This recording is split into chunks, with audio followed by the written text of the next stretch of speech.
सभी लोग। उम्मीद है आप सभी लोग चिंतित होंगे क्योंकि एक बहुत बड़ी परीक्षा आपकी 2023-28 तारीख को प्रस्तावित है और अभी तक ये पता नहीं है कि परीक्षा होगी कि नहीं होगी। इसमें बहुत सारे बच्चे जो हैं चिंतित हैं। साथ ही पटवारी की जो परीक्षा लीक हुई है और उसके बाद जो खबरें आ रही हैं उसके बाद जो छात्र हैं वो और ज्यादा परेशान हो गए हैं क्योंकि खबरें ही ऐसी हैं जो विचलित करने वाली हैं। तो थोड़ा सा देखते हैं। एसडीएम और डीएसपी के पद भी बिक चुके थे लास्ट वाले पीसीएस में, उसके विषय में भी थोड़ी बात करेंगे। साथ ही पिछले पीसीएस में जो लीक हुए हैं पेपर, उसके बारे में जो बातें सामने आ रही हैं उनको भी देखेंगे। सबसे पहले शुरुआत करते हैं।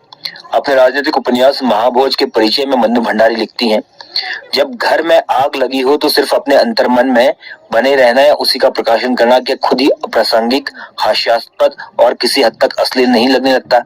उत्तराखंड में भर्तियों के घोटाले के संबंध में आपकी प्रतिक्रिया के लिए प्रासंगिक है। यानी कि जब आपके घर में आग लगी हो और आप अपने अंतर जगत में बने हुए हो तो ये वाकई अप्रासंगिक, हास्यास्पद और कई बार अश्लील लगता है, विभत्स लगता है। तो अपने उस अंतर जगत से बाहर आए और सोचें कि क्या गलत हो रहा है और आप उसको सुधारने के लिए क्या कर सकते हैं। कल के न्यूज़पेपर में देखते हैं क्या कुछ आया है। कई सारे उसमें पीसीएस मुख्य परीक्षा 2021 समेत सभी परीक्षाओं को स्थगित करने की जो छात्रों की मांग है वो आई है। इसके अलावा भर्ती घपलों में सताने लगी भविष्य की चिंता छात्रों को जगह जगह ये कल आंदोलन हुए थे, श्रीनगर में हुआ, कोटद्वार, उसके अलावा देहरादून, हरिद्वार, दिल्ली, इन सब जगह पे हुआ है। तो उन सबसे रिलेटेड इसमें खबरें आई हैं। इसके अलावा ये आया है चतुर्वेदी जी का कि तुरंत बनना चाहती थी करोड़पति। तो चतुर्वेदी जी का कहना है कि मेरी जो वाइफ है वो मुझसे ऐसे काम करवाती थी, बीवी का कहना है कि पति करवाता था। तो इन दोनों का अपना अलग ही चल रहा है, ठीक है।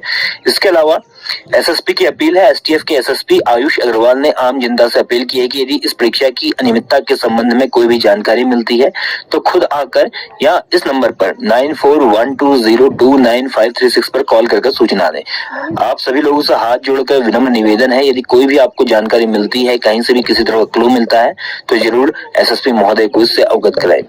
अब आगे आते हैं। कल ये खबर लगभग पुष्ट हो चुकी है। कई सारे समाचार पत्रों ने भी इसे प्रकाशित कर दिया कि जेईई और प्रवक्ता के जो पद थे वो बिक चुके थे और इसमें कुछ जेईई और प्रवक्ता के पद वाले जो व्यक्ति हैं, जो लोग जॉब पा चुके हैं, उन लोगों को चिन्हित कर लिया गया है और जल्द ही उनके खिलाफ कार्यवाही की जाएगी। उन्हें उनकी पोस्ट से तो हटाया जाएगा, साथ ही साथ उनके खिलाफ एक क्रिमिनल ऑफेंस के तहत भी मुकदमा दायर किया जाएगा। तो ये कल की खबर थी। उसके बाद कल शाम होते होते खबरें और आने लगी कि पिछले वर्षों के पीसीएस मुख्य परीक्षा के प्रश्न पत्र भी लीक हो चुके हैं। चतुर्वेदी जी का उसमें भी हाथ माना जा रहा है और जो 6 एसडीएम और 2 डीएसपी बने हैं वो अभी संदेह के दायरे में है। माना जा रहा है कि 6 एसडीएम और 2 डीएसपी जो है वो गलत तरीके से बने हैं। हम लोगों ने कल इस बारे में डिस्कस किया था कि भाषा के प्रश्न पत्र में 70% से अधिक मार्क्स कई जगह में देखने को मिले हैं। 70% मार्क्स भाषा में लाना और वो भी हर एक भाषा में लेकर आना अपने आप में एक बहुत मुश्किल काम होता है। चलिए एक बच्चा ऐसा कर भी दे कोई, उसके बाद अगर 3, 4, 5 बच्चों के ऐसे होने लगते हैं तो थोड़ा संदेह उत्पन्न होता ही है। इसके अलावा आरओ में भी 70% से अधिक अंक आए हैं कई लोगों के भाषा में। एथिक्स में 80% से ज्यादा नंबर लेके आए हैं बच्चे। एथिक्स एक ऐसा विषय है, चलिए मैथमेटिक्स वाले पोर्शन में आप ला सकते हैं क्योंकि एथिक्स में आप जानते हैं कि मैथमेटिक्स भी आती है और साथ ही साथ आपका एथिक्स भी आता है। तो आप मैथमेटिक्स वाले में तो ला सकते हैं 80%, उसमें 80 क्या उसमें 100% भी ला सकते हैं, कोई बड़ी बात नहीं है। लेकिन जब एथिक्स में आप 80 में से 64 नंबर 65 नंबर लेके आए और 80 में से आपकी जो परसेंटेज है वो लगभग 80% 90% तक पहुंच जाए एथिक्स की, तो फिर थोड़ा चिंता का विषय बनता है कि एथिक्स जैसे विषय में आप 80% नंबर लेके आ रहे हैं। तो अपने आप में एक बहुत बड़ी बात है क्योंकि आसान नहीं होता एथिक्स में। आप सब लोग जो तैयारी कर रहे हैं उनको पता होगा और जो लोग खासकर मूल्यांकन करते हैं उन लोगों को पता होगा क्योंकि हम लोग तो लगातार कॉपियां देख रहे हैं बच्चों की, लगातार चेक कर रहे हैं। तो हमें पता है कि इस तरह से मार्किंग नहीं होती।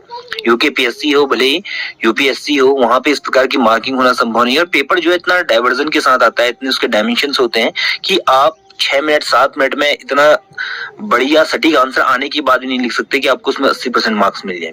तो ये अपने आप में एक बहुत बड़ी चिंता का विषय है।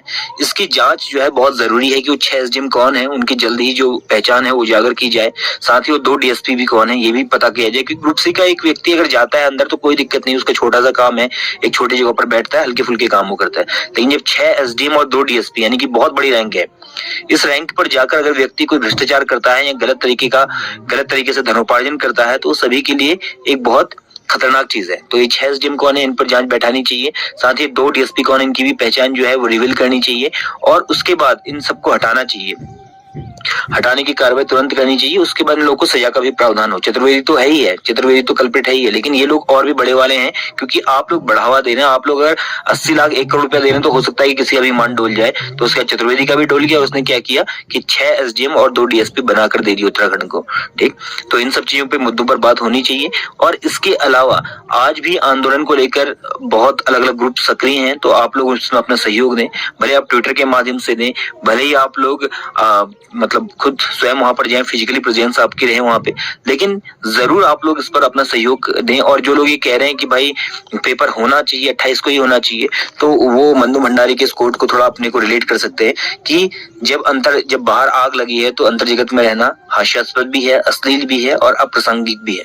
अगर आप लोग बाई चांस अभी हो भी जाता है आपका एग्जाम, तो क्या कर लोगे? क्योंकि अगर एग्जाम पहले ही बिक चुका होगा तो कोई इसकी गारंटी नहीं है कि कोई आके आपके पड़ोस में रहने वाला व्यक्ति जिसने साल भर कुछ पढ़ाई नहीं की, जिसने अपनी पूरी फीस की जर्नी इसी तरीके से निकाली है, तो हो सकता है कि वो भी आपको टॉप 10 की लिस्ट में दिख जाए। तो इसलिए थोड़ा बहुत इसका मनन करें और पेपर जो है वो दोबारा बने, ये भी हम लोग की मांगे हैं।